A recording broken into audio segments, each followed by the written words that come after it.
listening to this conversation, let me just say, we have a lot of argument about laws, but none of it solves the problem. Let's examine what happened. Why did we miss the Sarnayak brothers? Why did we miss the San Bernardino couple? It wasn't because we had stopped collecting metadata. It was because I think, as someone who comes from the technology world, we were using the wrong algorithms. This is a place where the private sector could be helpful because the government is woefully behind the technology curve.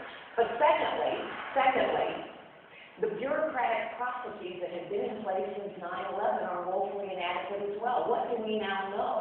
That DHS vets people by going into databases of known or suspected terrorists. And yet we also know that ISIS is recruiting people who are not in those databases.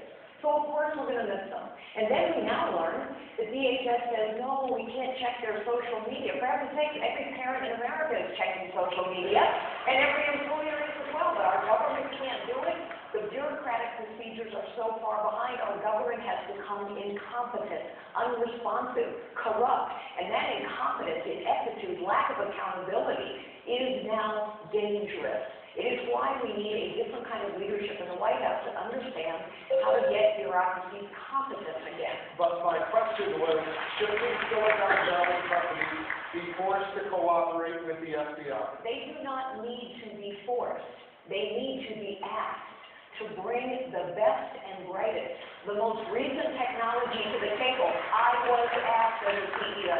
I complied happily, and they will as well, but they have not been asked. That's why it costs billions of dollars to build an Obama website that failed, because the private sector wasn't asked.